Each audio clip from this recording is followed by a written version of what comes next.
Voilà notre nouveau groupe électrogène.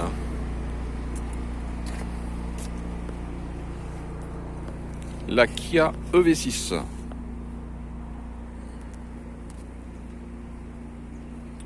Donc on va brancher le V2L dessus. On remercie encore la concession Hérouville-Saint-Clair de nous avoir prêté le véhicule pour cette démonstration. Donc ouverture de la trappe pour brancher le V2L. Voilà, maintenant on va ouvrir le coffre. Ouverture du coffre.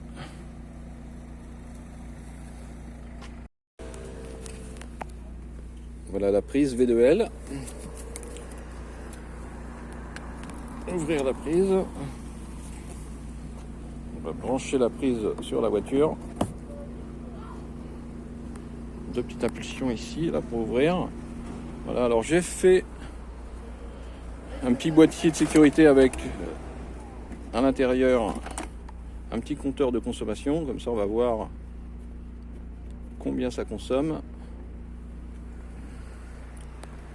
Le camion pizza à Reynald.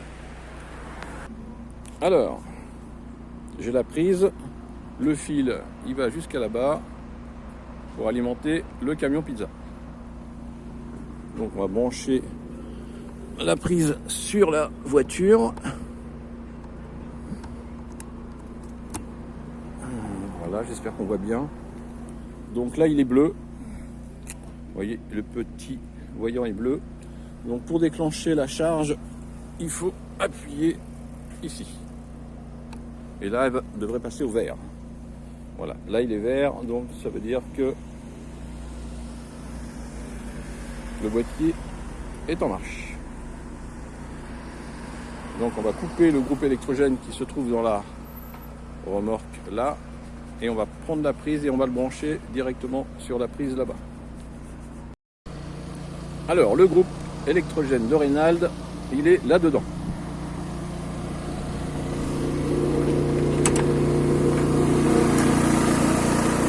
Ça fait du bruit et ça pollue. Donc ce groupe électrogène alimente la petite pizzeria à roulettes de Reynald. Voilà, donc là on a une consommation de 1,3 kW. Et il nous reste 71% de la batterie. On vient de la brancher il y a 5 minutes. Donc transfert en cours du V2L. Voilà, et ça devrait bouger 1,3 et ça devrait bouger selon comment ça consomme dans le camion pizza. Donc on peut aussi alimenter une maison. Donc si jamais il y a des arbres qui tombent sur les lignes électriques, évidemment il ne faut pas faire n'importe quoi, faire ça dans les règles. Vous mettez un inverseur de source et votre véhicule se transforme en générateur. Il ne faut pas dépasser 3,7 kW. Sinon ça disjoncte. Je pense qu'il y a un disjoncteur différentiel à l'intérieur du système V2L de chez Kia. Donc ça bouge pas. La consommation, elle est toujours de 1,3 kW.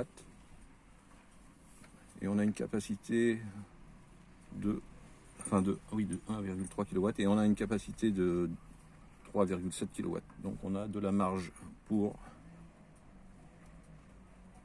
tirer de l'énergie. Donc je viens de brancher le véhicule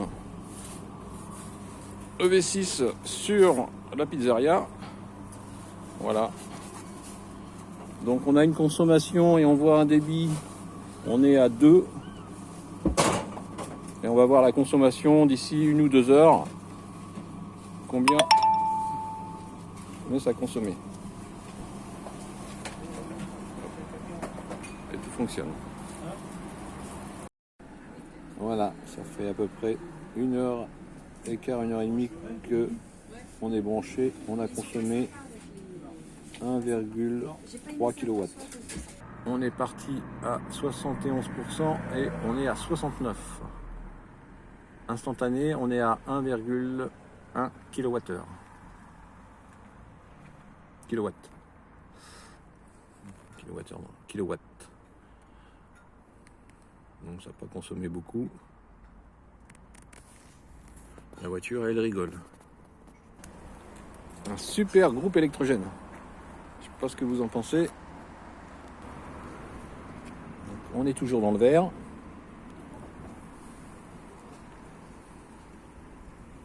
Ah, c'est froid. Alors là, on a mis la cafetière en route. Ah oui, elle est passée à 2,9. 2,1. 2,9 kW.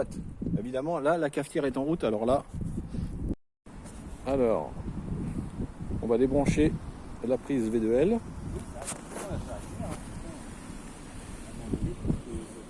Pour débrancher, on appuie ici. Voilà. Donc là, ça dit OK, on peut enlever la prise. Donc je vais déconnecter la petite prise là.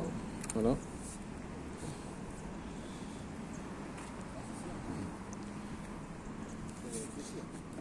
Ah. Alors attends, faut que je pense avec la clé. Je pense qu'il faut ouvrir. Voilà, c'est ça. Il faut ouvrir. C'est une sécurité pour pas qu'on se le fasse voler. Et en fin de compte, j'aurais dû appuyer sur le bouton là au lieu de refermer à la main. Mais on peut le refermer à la main. Voilà. Oh, c'est moderne, c'est beau. Donc on va aller là-bas.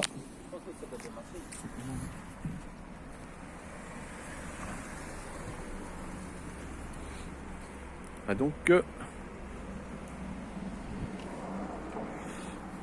bon, je le laisse là, on va faire un petit tour et puis on va revenir. Donc on a dû consommer 1,4 kW. Alors avec le V6, vous pouvez aussi gérer la décharge de la voiture quand vous êtes en V2L. Alors pour cela, il faut aller sur EV. Ensuite, vous allez en bas à droite, transfert de charge V2L. Vous voyez, transfert de charge V2L, on clique dessus. Et là, vous arrivez sur paramètres de transfert de charge du véhicule électrique. Une fois que vous êtes ici, vous pouvez régler, je ne sais pas si vous avez 200 km pour rentrer, je sais pas, vous mettez par exemple 50%, on ne veut pas que la batterie descende en dessous de 50%. Et tout ce qui est connecté à la voiture électrique pour alimenter, je sais pas, une maison, un appartement ou des outils électroportatifs, ça ne va pas descendre au-delà de 50%. Si vous voulez régler à 20, réglez à 20, et c'est pareil, ça ne va pas descendre au-delà de 20. De toute façon, naturellement, la voiture est réglée pour ne pas descendre en dessous les 20%. Donc, entre 80 et 20%, on déconseille de décharger le véhicule en dessous de 20% et de le charger au-dessus de 80%. Pareil que ça abîme la batterie. Donc c'est mieux de les charger entre 20 et 80%.